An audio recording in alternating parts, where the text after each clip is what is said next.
you ready, people? We got the police here, the defense force here tonight. And you can join up anytime you want to join up, people. All you got to do is just do something this here and learn to march. First thing you got to do is learn to march. Mr. Drummer, could you give me something to march to? Come on, give me some, give me some, give me.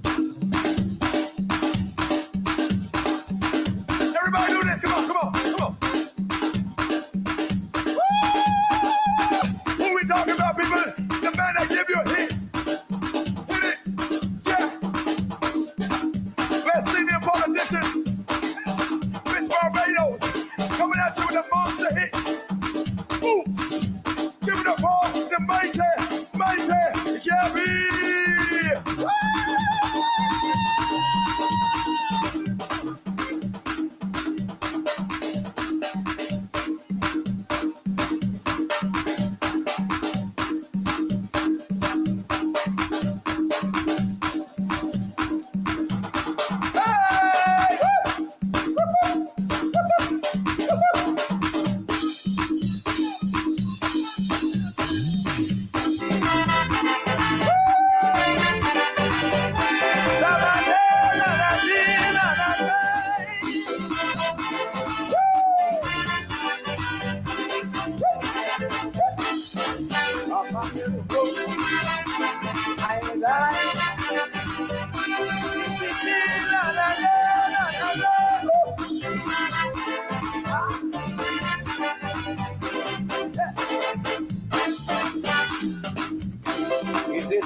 Necessary to have so much soldiers in this small country. I can't hear you. Your song is good. But is it necessary to shine soldier put with taxpayers' money? How will you say?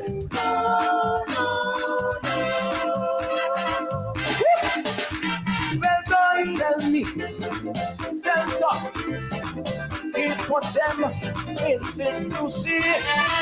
Unemployment high, and the treasury low, and he buying books to cover soldiers. So I see them books and more books.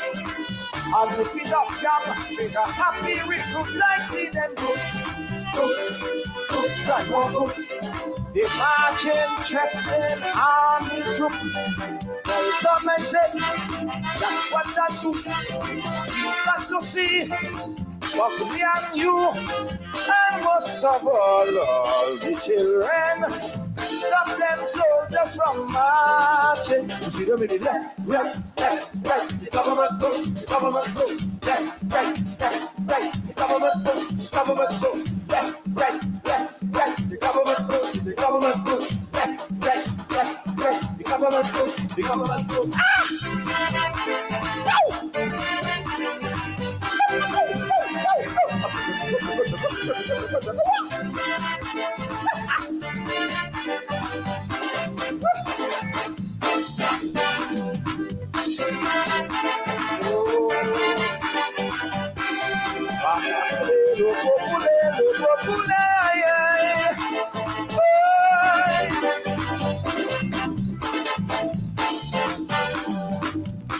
Was it necessary to hire them soldier jokers pushed out the fire? I said no.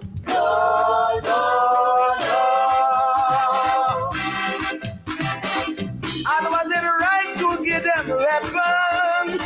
The plane was unloaded to shoot Vincent Chance. No.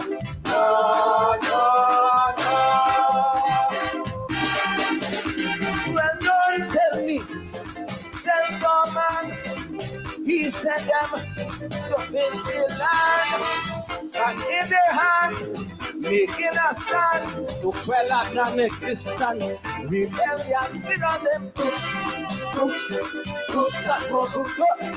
I'll give it up young, with a happy ripples. I see them books and more books. They marching, threatening army troops. Well, come and say, what that do? You got to see of me and you, and most of all the children. Stop them soldiers from marching. You see them in the left, right. the government push, oh yes, left, right, the government push, the government push, left, right, the government push, the government push, left, right, government.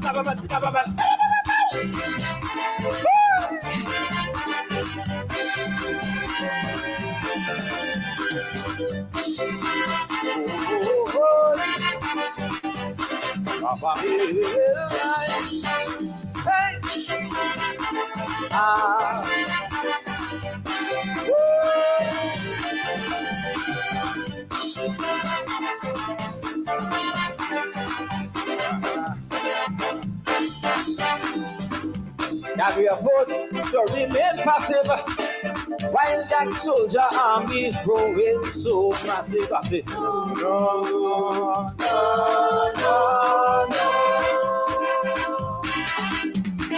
And can we afford to feed that army when so many children naked and hungry? No.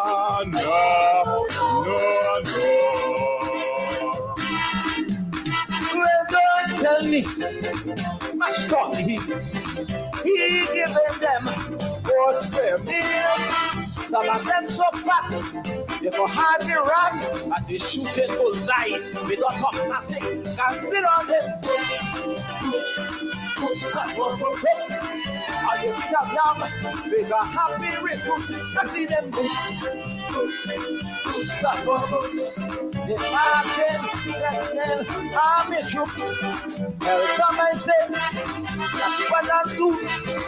You got to see, but me and you, and must have on all the children, and stop them soldiers from marching. With the left, right, oh yes, the government push, oh Lord, left, right, the government push, left, right, the government push, left, right, the government.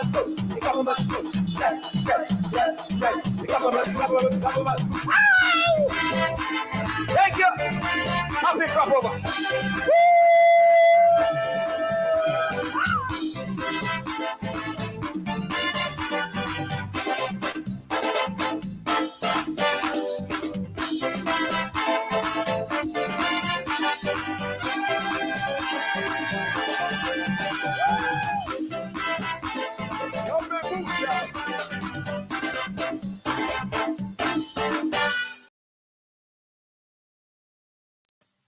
And a very good evening to you, and welcome to Politics 101 on a Tuesday evening. Coming in tonight with the mighty Gabi, Mr. Anthony Carter, the cultural ambassador of Barbados. A big shout out to all our viewers joining us from Barbados. Gabi, the government boots, reminding us of a time of the militarization of the Caribbean. And that calypso was inspired by Barbados' decision to send troops in 1979 into Union Island. There was a rebellion there by the Rastafarians called the Union Island Rebellion. And of course, St. Vincent did not have an army. Still don't. And Tom Adams, then the Prime Minister of Barbados, sent troops to help to quell what Gabi's calling a non-existent rebellion. Is he who sent troops in Vinceland. Calypso always giving us a marker.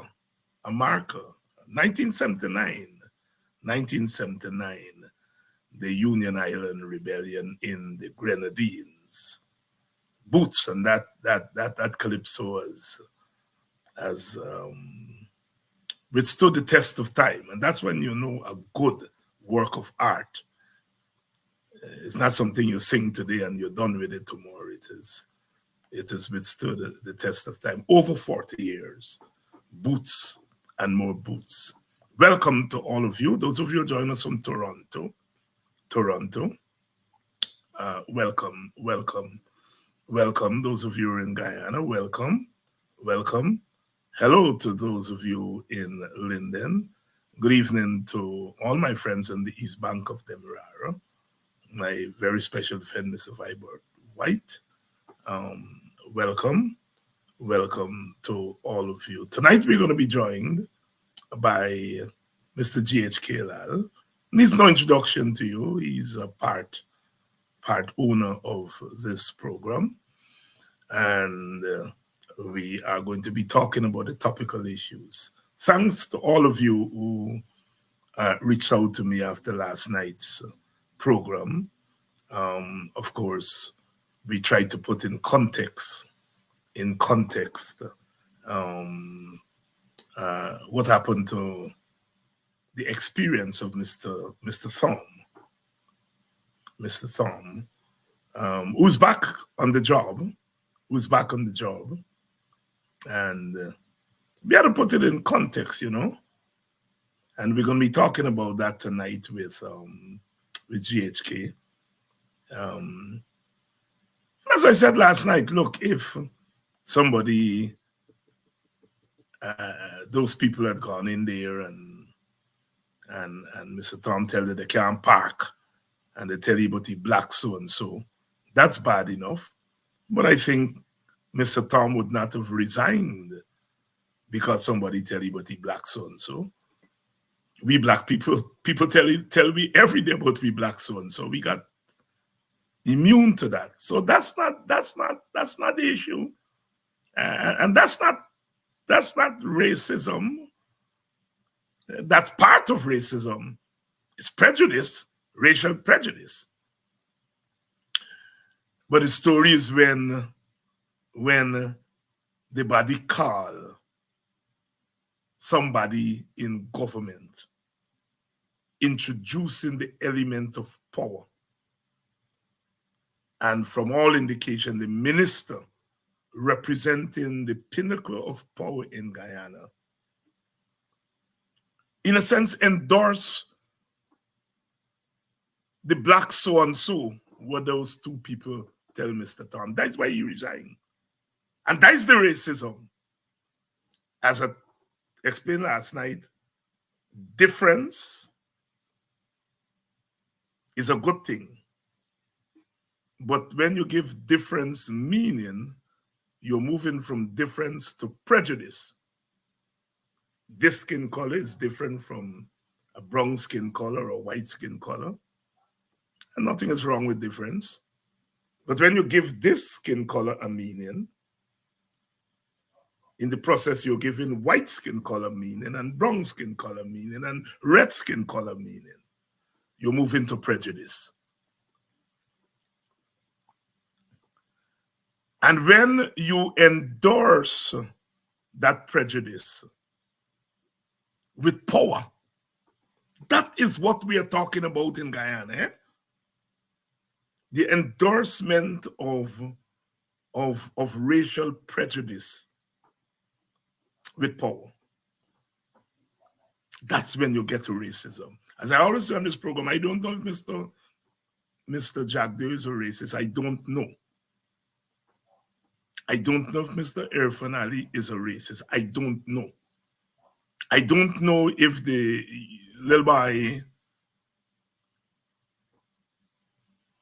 the Ministry there of Culture, sometimes I don't like call the name. I don't know if he's a racist. What I do know, and Mr. Thom experience again spells it out, is that these men hold institutional power, and they've used that power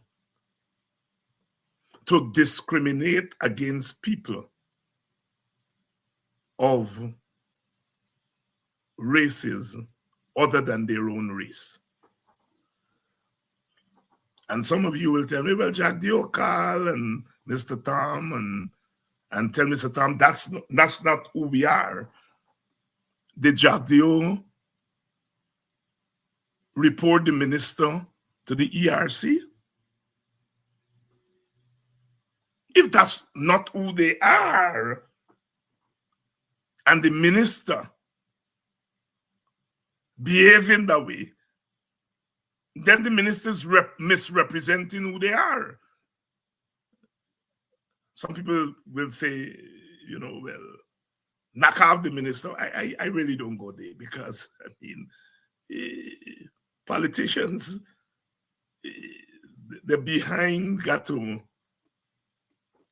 be on fire. Power got to be good before they knock off any one of them. So I don't even bother to say he should resign. But if you want to prove that it's not all you all are, then report the man to the ERC. As if David Hines says so, you would report it and charge you under the Racial Hostility Act. Because you would have charged me if I did do that. I didn't even have to get power. All somebody got to do, he said that I was in a parking lot. They tell me don't park, and I tell them carry this so and so racial race and so on.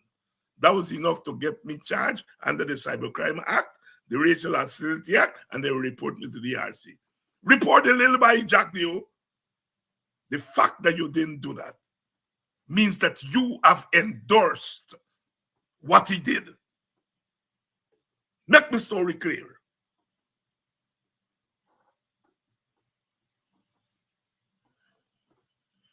Last night, Ravi Dev was on Freddie Kissoon's program. And I want you all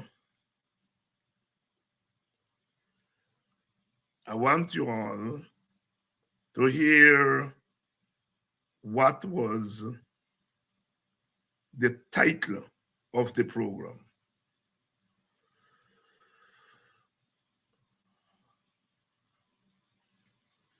The title of the program was Ravi Dev explains in details how Africans in Guyana were empowered at the expense of Indians. Let me read you all the title of Ravi Dev's program with Freddie Kissoon last night.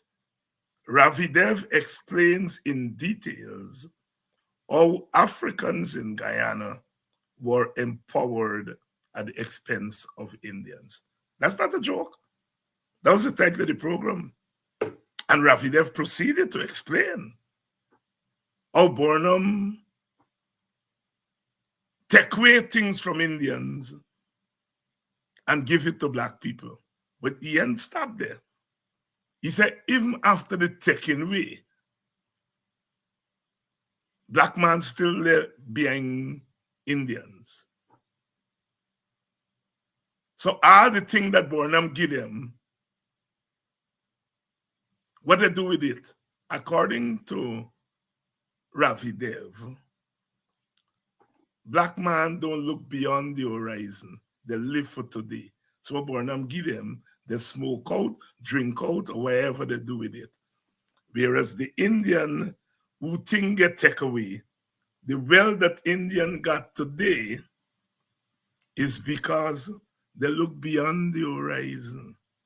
Black man look behind the horizon. Black man sport them a jump paling from the walk for going sport Friday night, according to Ravi Dev. I thank God that he gave me the wisdom to take up this race thing. They spend the whole program cussing out the group of us, Eric Phillips and all the Black activists. But they spend more time for me. I'm glad God gave me the wisdom. He said, David, take up this race thing because it's obvious that I am standing in the way of the racial autocracy that they want to set up in Guyana. Oh, Nigel Hughes is such a wonderful chap. He hung out with David Hines and them, but now he's going into Indian areas trying to get Indian votes. He's doing the right thing. But when asked, can he win? No. Indian people will never forget that he said 34 is the majority of 31. They may encourage you to go in to be a good Negro. And then when asked, is this going in going to win anything? No. The PPP will win because they get the Indian vote, and Nigel will not live down 34. They want me to be a good Negro. They cost me because I said, I know the most difficult vote for the opposition to get is the Indian vote. And so if I were advising the opposition, I will tell them, spend most of your time bringing out more of your base. Ravi Dev and Freddie and all the Indians are saying the same thing. But when I say it, David Hines racist. He not like Nigel Hughes. Look, Nigel Hughes go Lenora Market. You go get any vote? No. Indian people go remember 34. They believe that we are jackasses, and that is what would get me crazy. I thank God. He give me the wisdom. You see, I come into politics as a Hatan Marxist. The working class shall triumph the dictatorship of the proletariat and multiracial and so on. Oh, they love me. Oh, they love me. They love me. You know the Quaker song we just sing? You know the Quaker song where we just sing?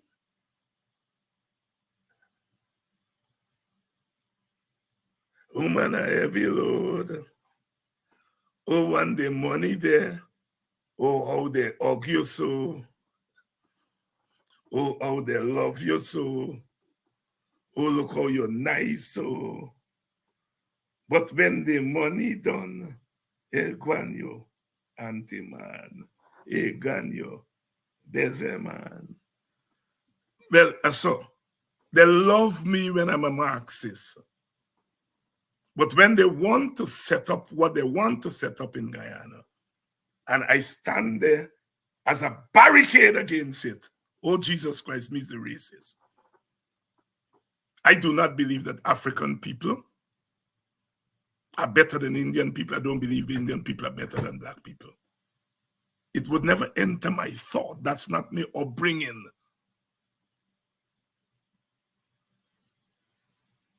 If I were the president of Guyana, that little boy, the gun from me cabinet, and I would have put him before the courts. That's me, David Hines. Who is the racist? But anyhow, we're going to deal with that issue in the coming week. We're going to deal with that issue in the coming week. So Burnham take away from Indians, give black man sport them out, drink them out. So you not got nothing today.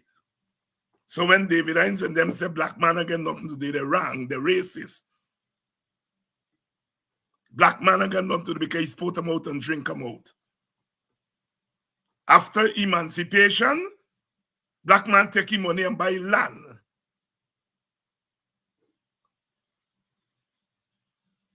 He live for eat, according to them. He not eat for live. So he buy land, they buy land and plant cassava and edda and bora and okra for feed themselves instead of plant rice for export. That's why black man they were there, according to Sir Ravi Dev.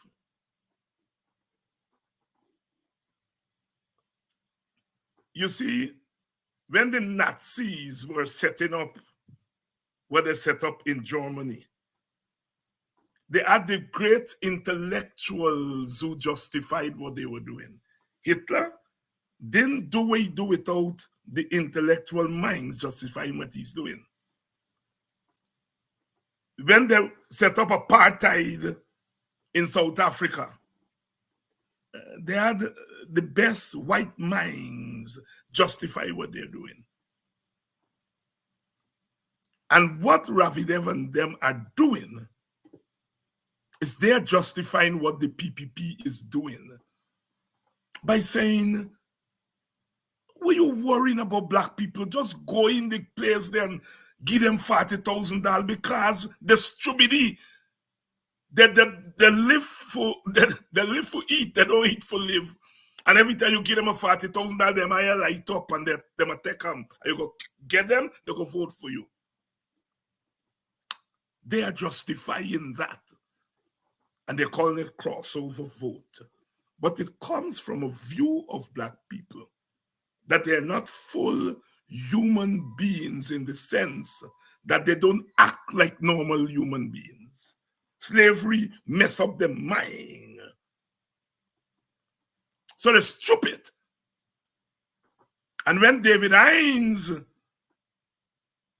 called those who going in to say they're going for black people vote slave catcher, oh Jesus Christ, David Hines is a racist. Ravi, if you not kill me, and me and you in the Guyana, are you not take, I pass black people and subjugate black people without hearing from me? Put that in your pipe and smoke them. Me not go away. Me not care if black man vote for me. Because me not do it for vote. Do it for the dignity of human beings. So put that in your pipe and smoke. Me not go no way. You all will continue to hear from me. And you all black people, some of you licorice. Licorice. That's why people have take their eyes and pass at you. And you know better. But you licorice. Some of you, some, nah. It's a minority. Are you going to hear from me to become I go no way? I am not doing it for votes. I'm doing it for the dignity, dignity of human beings. In this case, human beings who belong to the same racial group that I am from. Good evening. I think you all are ready for my guest. No? So I am going to bring Mr. GHK Lall in. GHK, good evening, my brother. Good evening to you. I hope I have not messed up your chances of being elected as president of Guyana because you hung out with David Hines, and David Hines said that they got passy before they go in and catch black man and carry them in as victims. I hope I have not messed up your chances, my brother. Again, good evening to you, my brother, and good evening, everyone. The first thing you got, for you to mess up my chances, I got to raise my hand. And I think you did. I must call you out before the audience. I think you did earlier in your introduction, in the first few minutes of your introduction, when you anointed me a part owner of this program. So you don't duck me in the hot water there now. You tell me if you're calling me chances. The fact that I am on the program is enough of a inhibition or a mark against me. Yes. Oh, use one of them. You against me. That's right. But it's good to be here. Well, I am very certain, I'm very certain, Gabriel, that some of those people in power, they're not culturally grounded. So they would not know, show me your company and I'll tell you who you are, right? So you don't have to worry, right? You don't have to worry. They will still say, based on your ethnicity, whatever you said today, you're still family, right? And they're going to try every way to get you to shut up. You see, the way these ethnic autocracies work, at a certain level, they go after the out group, the group that doesn't belong to them. But there's another way in which they're more vicious against people in the in group who talk out. You see, me auntie used to make one of the sweetest black pudding in Buxton. And she had a secret. Had a secret for make the black pudding taste nice. And a lady asked my sister Denise, "Oh, are you black pudding does it taste so nice?" And Denise go for give all the secret. I mean, I put your mouth and said, if somebody else say that's my secret, it is not going to be believable. But you, my daughter, who gonna say this is the secret by make black pudding, they gonna believe you. Put it back inside. Gabriel, are you getting tired of every day, every week? Race is not, nobody likes race, talk about race, you know. As much as I talk about it, I prefer to be talking about other things rather than racial oppression. I really, honestly, and that will come as a surprise to people. Race is a difficult thing. You know, in the United States, where you spend some time, there is a race is an equalizer with black people and white people. It is white shame and no, black shame and white guilt. And white guilt, yes. And neither black people or white people don't like talk about it. And so, in a sense, it's a heavy burden to carry. But every day, every week, Melly Mel was last week. And then all of a sudden this week, Ivor Tom's story come. And my God, if we had any doubt, the Ivor Tom story really skin up this government and shows where it's taking this country. You know? Your thoughts? Race, I agree with you, is not something that is delightful to talk about, but it's absolutely necessary that we do not shrink from talking about it, considering where we are, considering the experiences of the African Guyanese, the poor Indian Guyanese, the Amerindian Guyanese, and the mixed Guyanese. We're too small, 750, 780,000 people clustered closely together, with some spread out farther afield. We got to talk about race.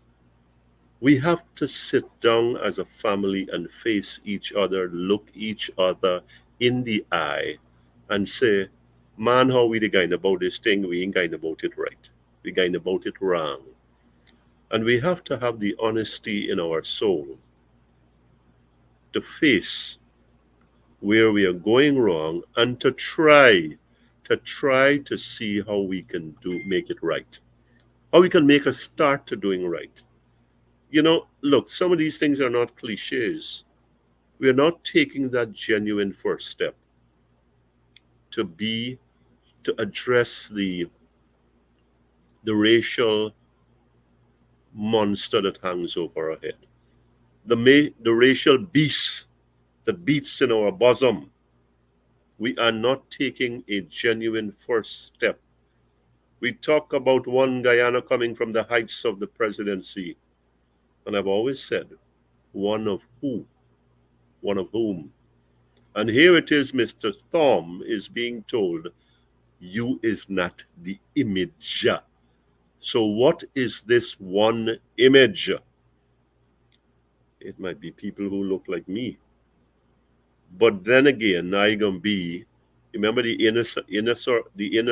the inner part that they look at extremely critically. The Mm-hmm. renegade Indian, the renegade Indian, the savage that Mm-hmm. they have to deal with on special terms so that there will be a lesson learned and messages sent.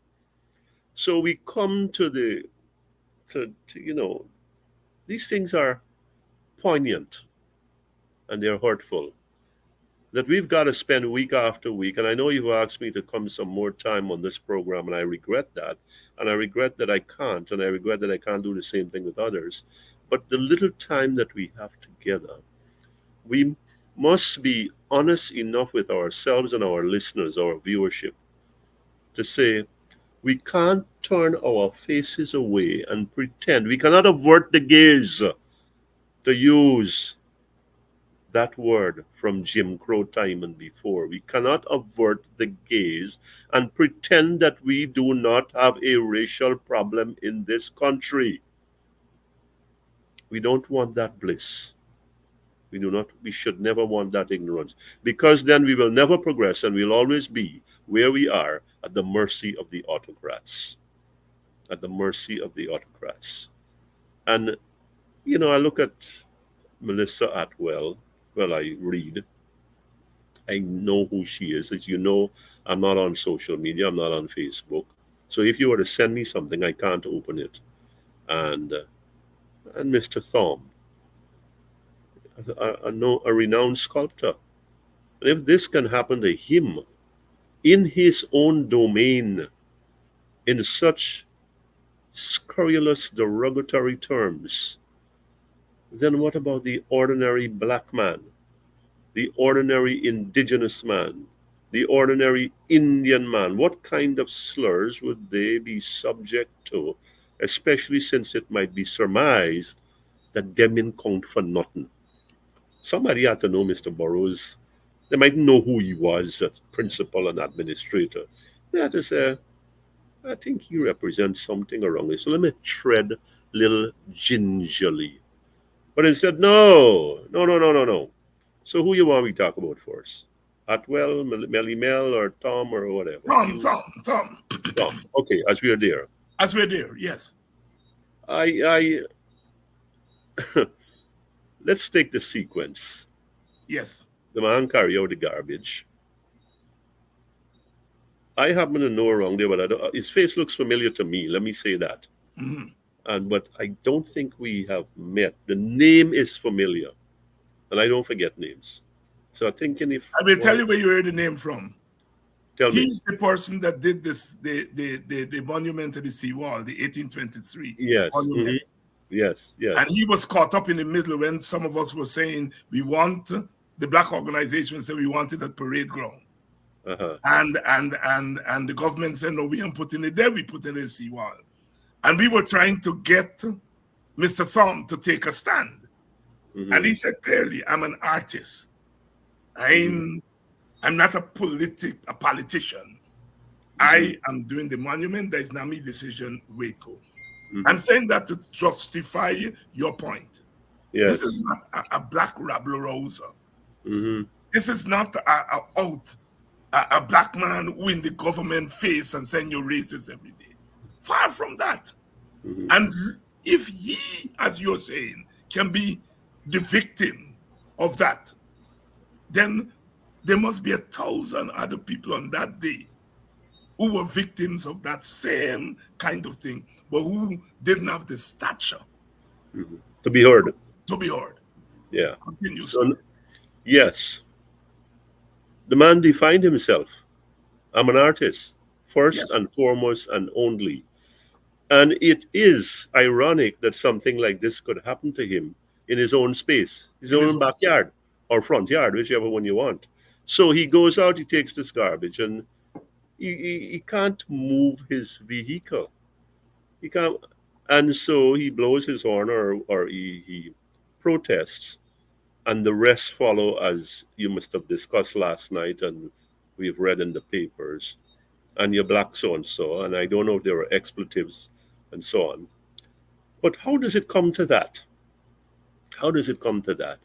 And almost, so they take his number plate, somebody come out, take a picture of your number plate, and before the internet could crank up the instantaneous communication, the man get a call from a senior government official, report to the ministry. The minister wants to see you. Well, I think he real. See, he goes there and the minister berates him. Put you for sit down for 45 minutes. 45 minutes to wait. So we're going to put you to your place. That's We're going to show you who is in charge and who is boss. So there are all of these psychological ploys, pressures that are being placed on this man who a million things must have been going through his mind. I've been insulted. Now I'm going to be injured. I'm going to be further injured. And so said this thing about image, and the minister berates him and insults him, etc. And he goes home and he seems to be, to me, and especially now that you have contextualized him in the seawall / parade ground matter, this man thinks. This man doesn't respond to superficials. This man think and say, you know what? To preserve my own dignity, I got for cut ties here. Interestingly, the minister done do we do, according to Mr. Tom. The vice president, our brother, by Bharat Jagdeo, put on his white hat, done his white suit, and climbed on his white horse. And he likes this John Wayne thing to run rad to the rescue. And he make a phone call. Hey man, yeah, whatever we said, I can put it in me words. You know, the boy a little young and he excitable and so on and so forth. But, you know, he really mean what he said. But I call him you. I do. He say it, but he doing damage control. He trying to smooth the waters. And so, stick around, man. We got some other things coming or whatever. And so Mr. Thom decided, look, in the interest of the students who were kind enough and committed enough to speak their minds, that I'm going to stay. Now, you said it earlier.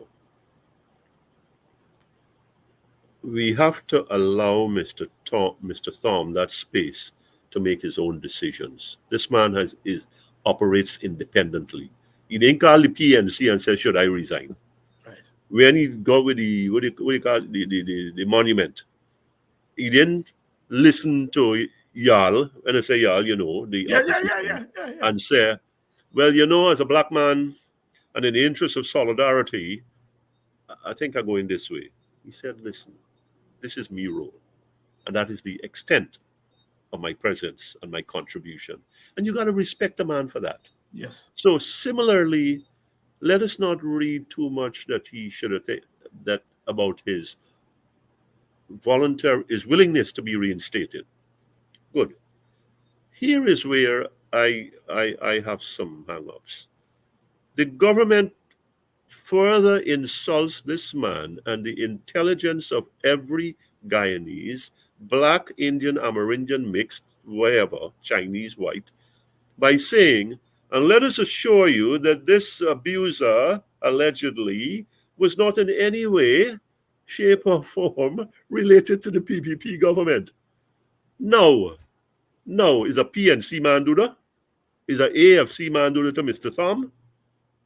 Some homeless druggie from nowhere on the road come there and say, hey, I ain't moving out of your way, right?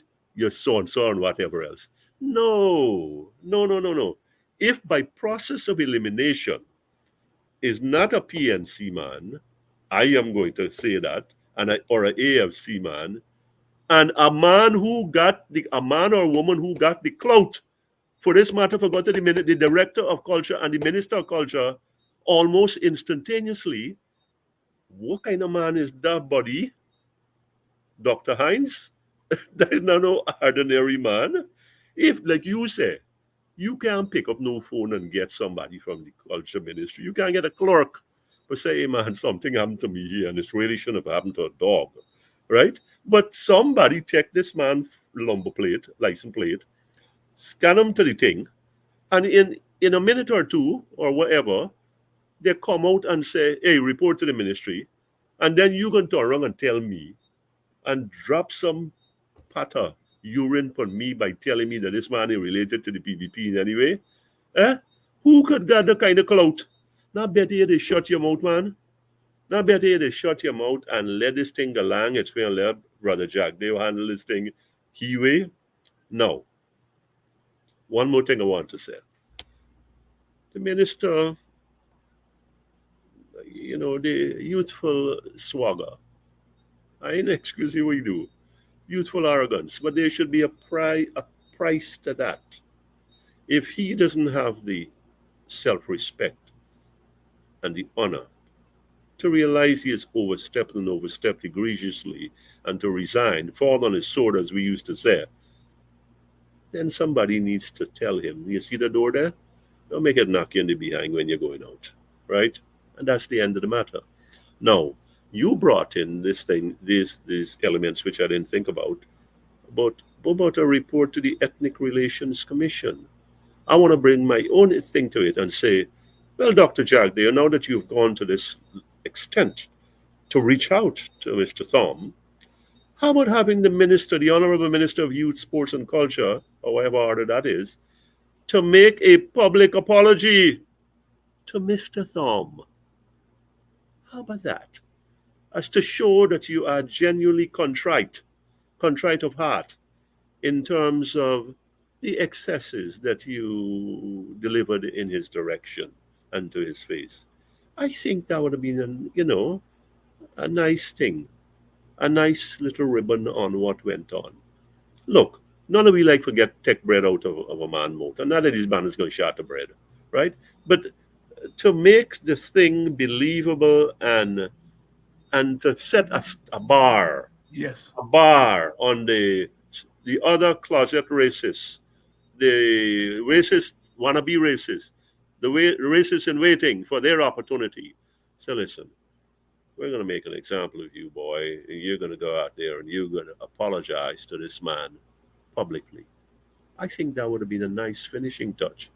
And we have extended the olive branch to him and asked him to come to stay as administrator. Good. Let me get her. Let me come full circle. Give an apology. Apologize to this man. And the man with a shilling or woman with a shilling who hollow up on the man, cuss out the man, they should haul him before the Ethnic Relations Commission. The Harlem thing where you talk about Racial Hostilities Act and so on, that has to come into play. And that person needs to be held feet to the fire and say, we don't tolerate these things. Now we just only talk about them. You see, there's the problem with the PPP government and the PPP leadership. They like to talk about these things and believe that them alone could talk and them alone could think, not think, right? And so therefore you must talk and think like them. The bottom line is this: talk is cheap. Show the actions for back up the talk. Them, the one in the yard, the one in the ministry, and including the director. Don't speak to people like that, right? Don't speak. They're looking for everything, every comma, every T that ain't crossed for people like me or you say. Apply a little bit of the same standard, not the full standard, to your own people, so that we can make a start in having the Guyana that we say we all aspire to, right? You talk about race. I would not like to talk about race. I want to talk about economics and I want to talk about cricket. And I hear you like the cricket thing on a Sunday night. I didn't know you got that. Because I consider myself a little bit of a cricket historian, but that's another story. So here this thing. That's good that we can let our hair hang down. We can and talk about cricket and Manchester United and so on and so forth. But we got to talk about this race all the time because it ain't going away. It's hanging like a monkey on my back, like a shadow over my head. And we are going to be the biggest fools before ourselves if we pretend that this thing don't exist. And Mr. Thom's situation, circumstances, and the management of it, and the outcome of it reinforces at different levels damage control, condoning of insiders, and business as usual. GHK Lall here tonight, weighing in on the Ivor Thumb matter. GHK, you know, it's no secret. Black people come up to me all the time and say terrible things about Indian people, use the C word and so on. And I would listen to them. And I will use my quote unquote influence to very quietly say, well, man, that's not how we can handle this thing.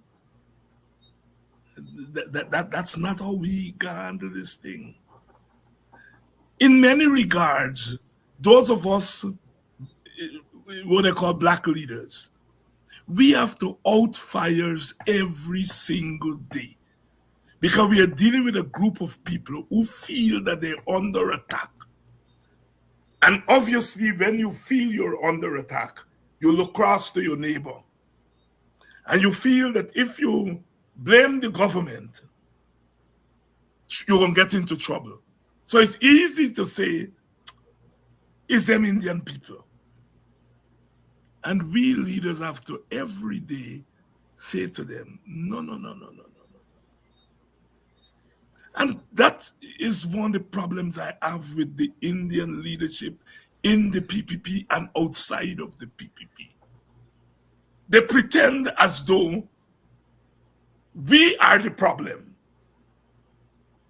Eric Phillips was able to put together hundreds of those kind of statements that Mr. Tom was subjected to by Indian people, poison black people, kill them.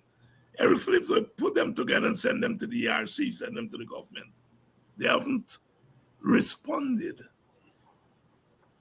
And if a black person used the C word,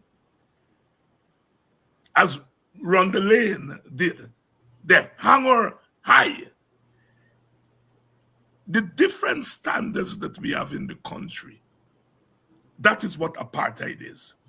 Mm-hmm. It's a different standard. I would be lie if I sit here and say black people don't cuss Indian people stinking. But I am telling you in my personal capacity, and I know my brother and sister leaders, we dumb that thing down. And we have to. Because we have been the victims of violence for 400 years. Why would we want to encourage violence on other people? And I think it's one of the problems with the Indian leadership in the PPP, is that they have no sense of history. In many regards, they have no sense of equal humanity. And so therefore, they see the black person as a potential vote and a potential person who you can go in and give $40 and a $40,000 fried rice. They see them as that statistic rather than as if Jack Dio saw African people in humanistic terms, his action would have been different.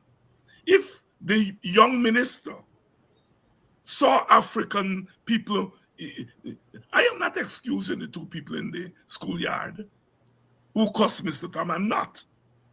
But I'm saying they are responding to something that they feel comfortable in the society doing. They're responding to that. I went to school with Indian people at Buxton. A lot of people don't realize it. At one time, a third of Buxton population were Indians. They used to call themselves Buxton Coolie. They live at thing. And so we went to school.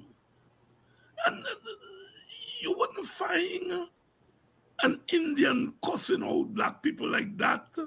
The fact that it is happening now is that people feel that they are protected by the powers that be to do that thing, to engage in that kind of language, because they feel they can get away with it.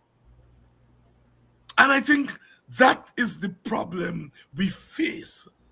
And those two people who cuss out Mr. Tom get off scot-free. The minister who put the icing on the cake get off scot-free. Tomorrow, somebody else is going to do it. Because there's no collective sanction and there's no sanction by the institutions of the country. I mean, these things, you have to have deterrence. People have to be deterred from behaving like that. And if you don't deter people, then people are going to behave like that. And I think that's the sickness in our country. Generations of East Indians are going to be socialized, not knowing the true meaning of racism. Because in their head, any African who say, I love my race, any African who say, I am against this government for taking advantage, is a racist. And it's total ignorance. But the PPP is drumming that in Indian people's head. And it's a disservice. I would like to get that young minister and to do a one-on-one class with him and teach him what about race. I think he's ignorant about race and racism. And all of them need to take crash courses in race and racism so that they can understand their actions. But anyhow, are we there, Panam? Are we there, Panam? Let's go to Miss Atwell. Before we go to her, I think we owe the people this, and we owe the government this too. The people in the yard felt empowered. Yes. And they were further empowered by the string of events, the chronology that followed thereafter. And I think that Vice President Jagdeo, who came as the intervening and calming force, and he certainly has the authority to do what he did, really ought to have addressed that hole in the thing. We are not this kind of people. That's easy to say. Then show me beyond the reinstatement, the invitation to Mr. Thom, that look, this is the satisfaction you're going to get. These are the standards that we are about. Now, you said something else. I would love to see that. And then I'm going to say, you've shown me a first ray, Mr. Jagdeo, of what it is to be a human being, of what it is to be a sincere leader. Give me the little string for hold on. So here's this other part now. You said that the conditioning. Let me take a step back, and I think I've shared this with the audience before and you, and I'm going to do it again, so I ask some indulgence here. You know what some people tell me? And they tell me steady, oh, you just there on the man program. I say, who? Like if I there on 10 programs. I say, you know what I'm about, David Hines. I say, what about him? So the man is a racist. I say, you know it is associated racist? You ever hear a racist word, a racial word from me? You think me parents who dead and gone would allow me for do that? Or I would allow my children for be about that? So now I gonna cross the river and involve myself, engage with racists? I said, man, I got to better go back and study the man history, right? When he was doing certain things against a black government, he was the darling. He was the darling of the people of Guyana. I said, today, are you singing a different song? It's not that I don't know. Are you playing that you don't know? I said, let me think. So now, let's go to the last thing I want to say before we come to Miss Atwell. You say the PPP Indians should come to a different place, and I agree. And education helps, David. But I think that this is something that has got to be in you. It's got to come from the cradle. I never heard I can stand up in front of this audience and say, hello, I never heard a racial slur in me house as a little boy. Never. Not once. And it's not saying me father didn't get angry or my mother or whatever. Never, never. Right. Next door neighbor black. Next door neighbor Indian. No one so dog or whatever. Poor neighborhood. But hear this part. School, I end up in school in Agricola. 4th Street Agricola, St. Anne's Anglican, ABC Fenty. They just call them Fenty School. One of a couple Indians in a school of black children, right? Hear this thing. From the age of 10, 9, 10, and a woman named Miss Norma Perry, a black woman. One day I hear she tells somebody, she says, see, the spirit there upon him. Me know what the spirit there upon him mean. And he can go far. I think I know what that one mean. You know why I said I can't let down this woman. And I can't let down those people who were there for me. So here's the thing. Those who have had the exposure, those have begun the conditioning that puts them in this place today that they can turn around and say, hey man, they could turn to their fellow Indian or to their fellow black or their fellow Amerindian and say, no. You're going about this thing wrong and I can't associate with that. And you know, you will lose friends for that. And you will lose some comrades for that. Oh, you're too soft, you're too stupid, you get soft in the head and whatever. But if we are genuine, if we are authentic about these vital things in life that are expressive of our humanity, I don't need no damn theory and concept and classroom for tell me how I must live with you. Look at the things that the PPP have done to me in an effort to silence me. You know what I say?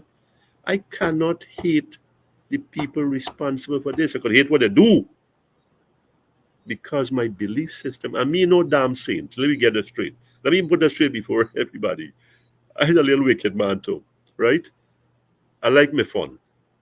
But me fun is destructive to me, not to nobody else. And that is, I don't know, once every blue moon. So hear me think.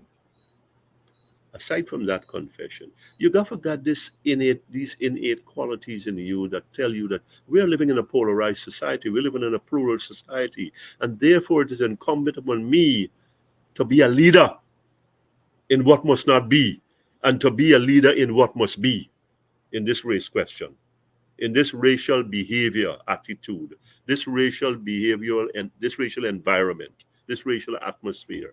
I must be a leader there. And by the way, we must not shrink from that, regardless of what the cost is. And that's, I think, before we go to the next issue on this thing, I think we should all try our best. We can get weak points, but we must be disciplined enough and focused enough to appreciate the environment and the challenges that are before us and to rise above them. To rise above them. The Melissa Atwell story, coming on the heels. GHK, Dr. Bharti Ramcharan, again, not a loudmouth, not somebody who's known to be hostile to the PPP. He's a man, you got shades of autocracy. He didn't, and brother, Dr. Henry Jeffrey said Bharti was giving them away out because he didn't even touch race. Mm-hmm.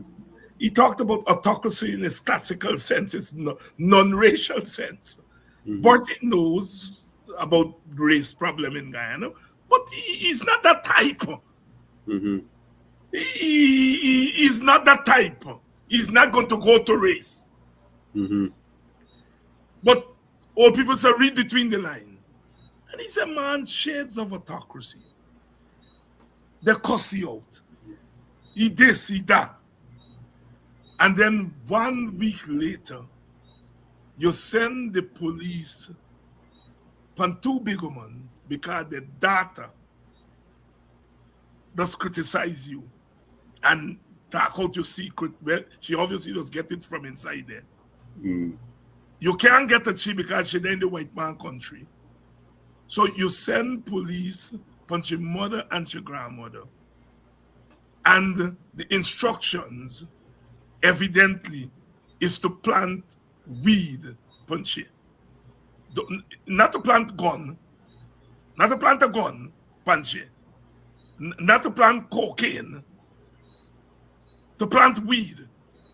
Weed in itself got a racial face.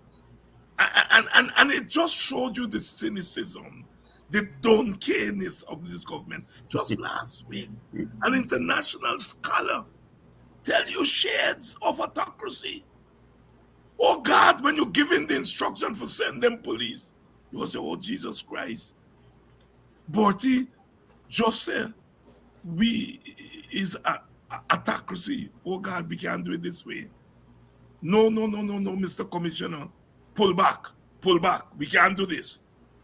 But the fact that they don't care is what makes it all house pan all house. All house pan all house. Your thoughts, Gabriel? Well, Bertie gave them another out, if I may call him that, respected man. The president jumped on he and said, well, something but scholar. He suddenly deriding scholarship. A genuine scholar. Yeah. Not a man you got question mark about his scholarship. Let me put it that way. Good. The man in say autocracy, you know, the PVP backers like to get hung up on definitions Yes. and interpretations. Right? They like to do things by the book. The man said shades of autocracy, shades, the beginnings, the emergence, the rays, the specks, right? So you got a lot of room there to say, hey, boy, we could pull this thing back, you know. We could nip this thing in the bud. You understand me?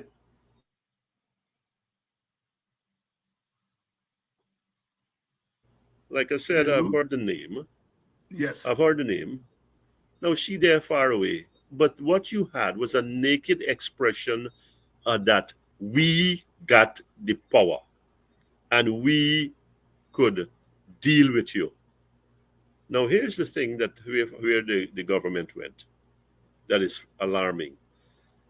I don't know if you know this, David, and I'm not going to get so presumptuous. Even the mafia got a code that say you don't touch family. Mm-hmm. Mm-hmm.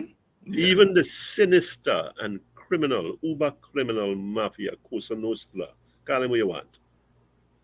They don't touch family. We can deal with you. We can settle the difference with you.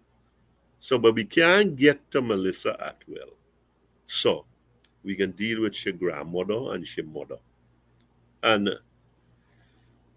so they send this thing, and now they say constitutional rights were this and that and the other, and they produce this search warrant, this thing signed by the magistrate. And the thing got some flaws in it, right? With the dates and all of that.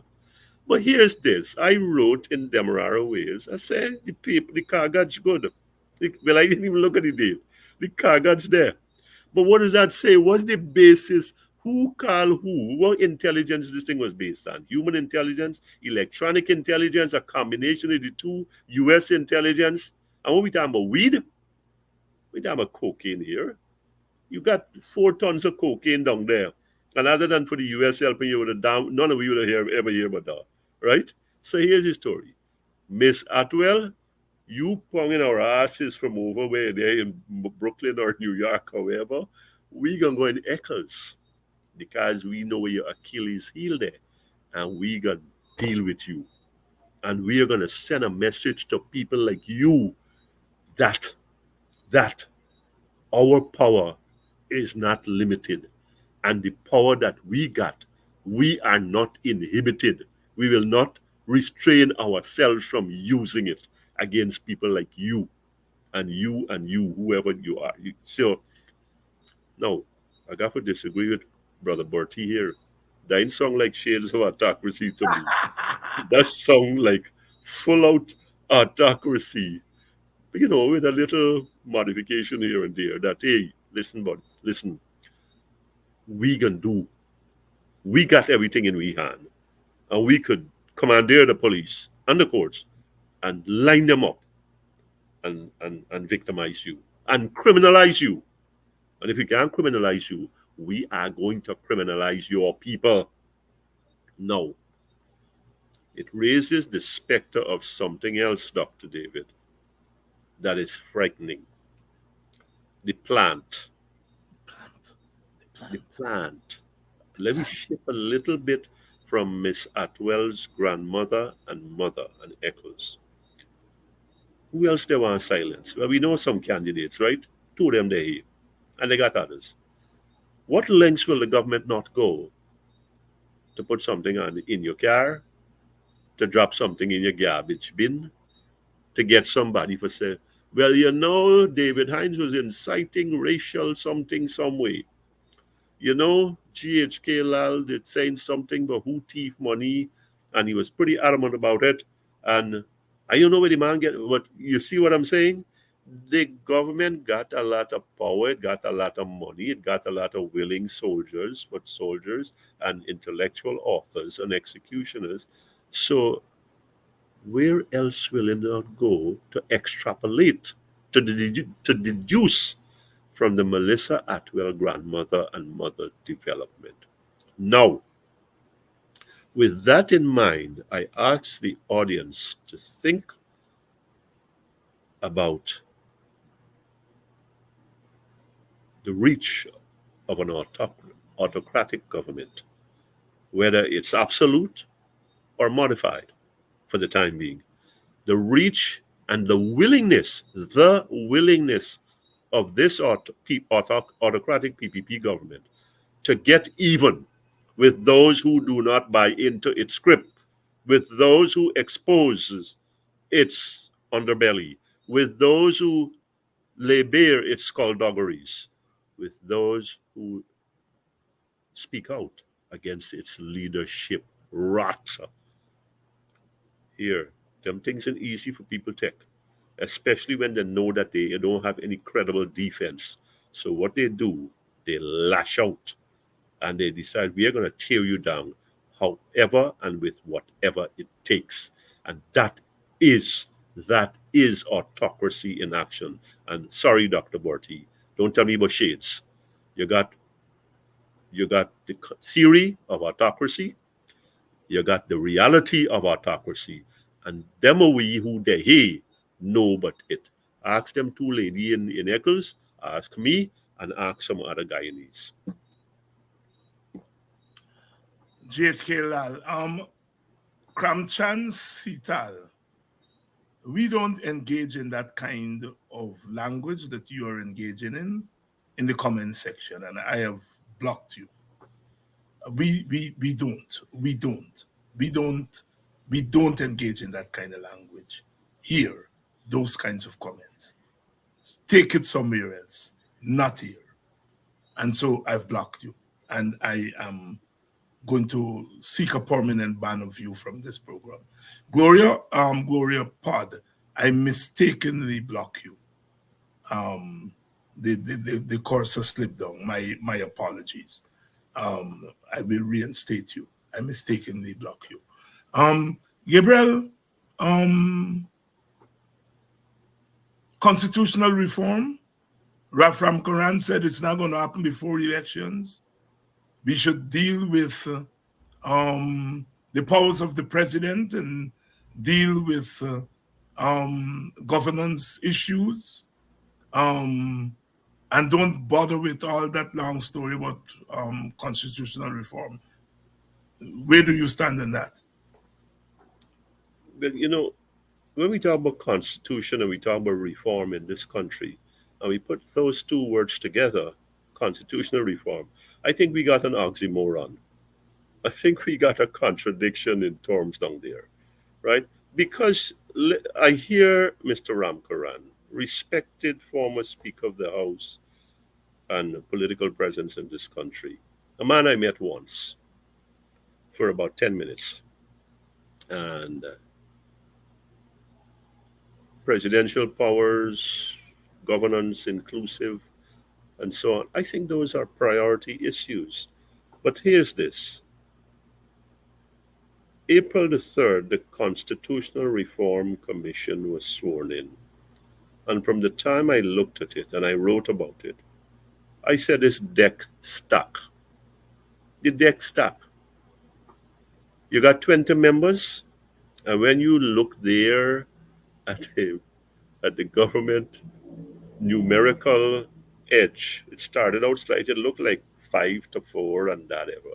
But when you add in some of the surrounding cast, you realize that the government has a easy majority. So when you go with constitutional reform there, that's my first thought.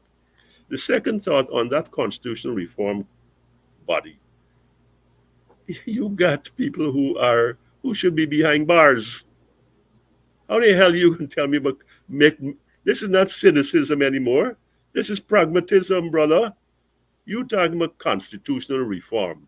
What are we gonna get out of that with people like that? Right? How serious are you with something as important as mandatory as constitutional reform that we've all been talking about in and out of government when you got certain people this thing? And when you stuck the deck from the beginning, we talk about human rights and Amerindian rights and people's rights and gender rights and media rights and all of that. Love, good, good, good, good, good. One thing we can say about this government, it has developed, it has developed a sophistication with words. And sometimes when you get too over sophisticated, you know what happens? You're behind on the show. Your bottom does be exposed because you're so focused on the frills, right? That you lose, you don't have any substance anymore. You don't represent nothing. Constitutional reform is good, and oh, we put it together and we actually made it happen and rolled out. But it's what in this thing?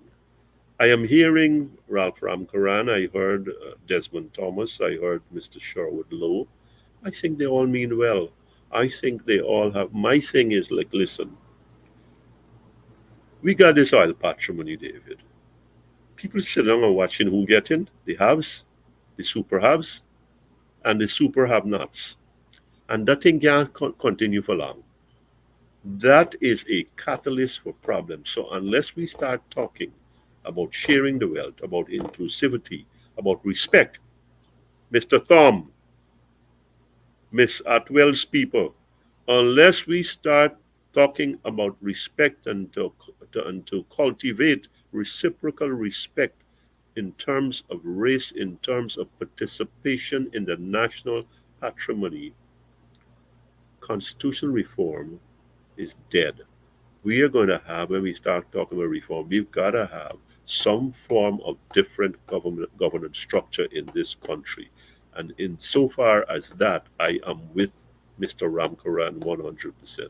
Presidential powers, nobody leg going up, but I hear him. I happen to endorse what he's saying. But the thing, constitutional reform is not something that we go to every other month or every other year. So when it comes up, we are going to have to make the best out of it. I, for one, I'm trying to be patient here and how must I say, optimistic. And some people say, let's give this thing a chance. Let's see what is going to come out of the end. I am not hopeful. But I hear saner heads and wiser heads prevail, and I'm saying, okay, we're going to do that. But the thing for me, the linchpin of all of this, inclusive governance. Let me tell you where that is going. Inclusive governance means that I look upon you as a respected participant in managing this country.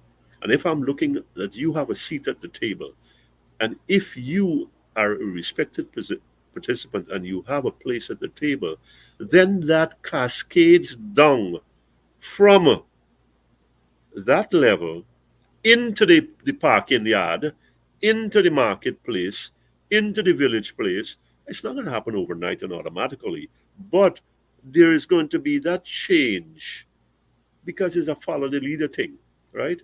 That these people are partners.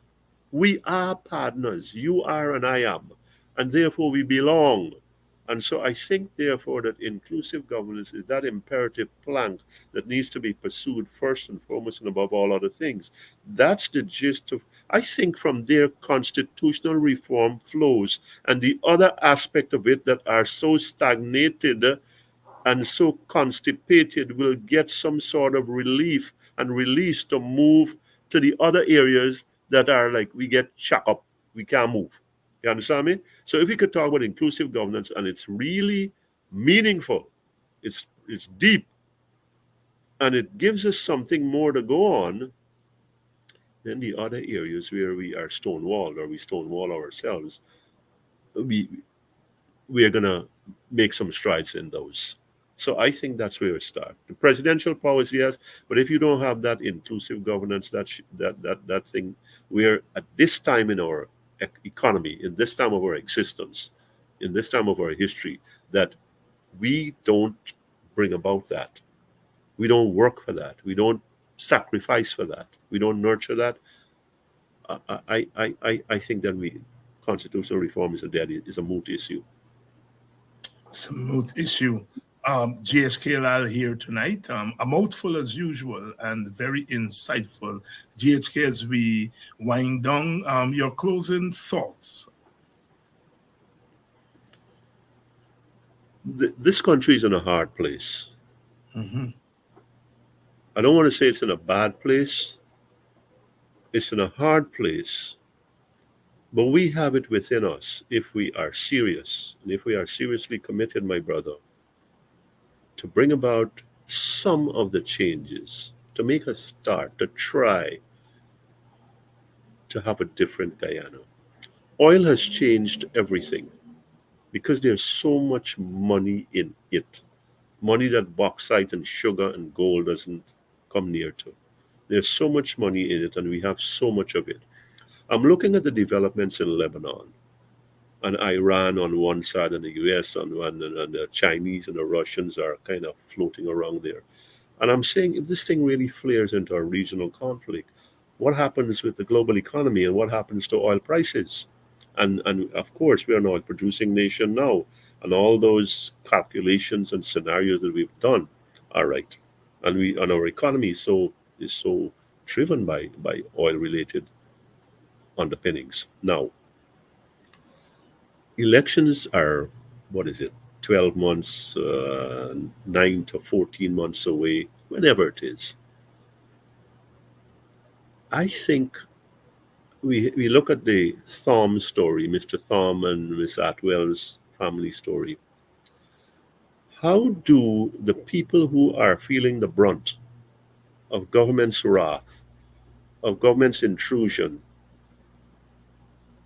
how do they sit back complacently and think of 5 more years of this? I think based on the developments, and when a man like who looks like me talks about shades of autocracy, or I say it's more than shades of autocracy given experiences in the environment and what has happened recently,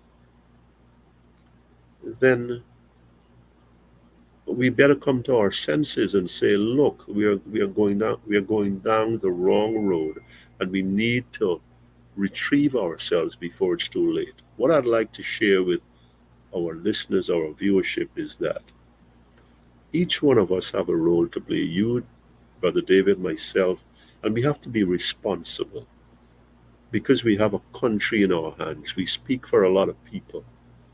We represent the hopes of the hopeless, or those who still have some hope. And so, therefore, we must care this responsibility and deal with it in a dignified manner. And we must not allow ourselves to be dragged into the gutter. We must keep fighting for what we believe is right, what we know is right, and what actually is right. The elections are coming up, and already I'm seeing some of the storms brewing, and I'm seeing some of the ugliness creeping to the fore.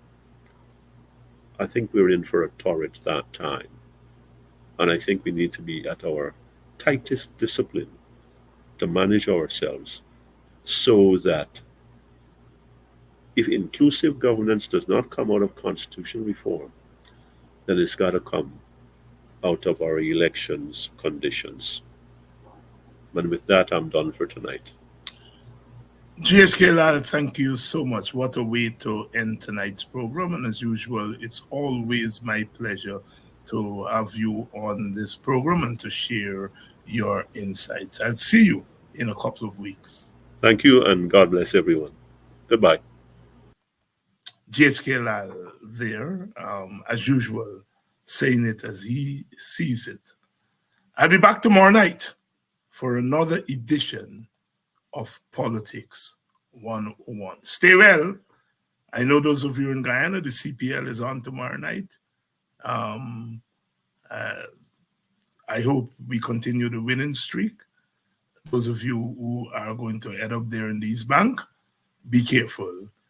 Those of you going to take it in from the confines of your home, here's hoping that the team will continue to make us proud. See you all tomorrow night, rain or shine.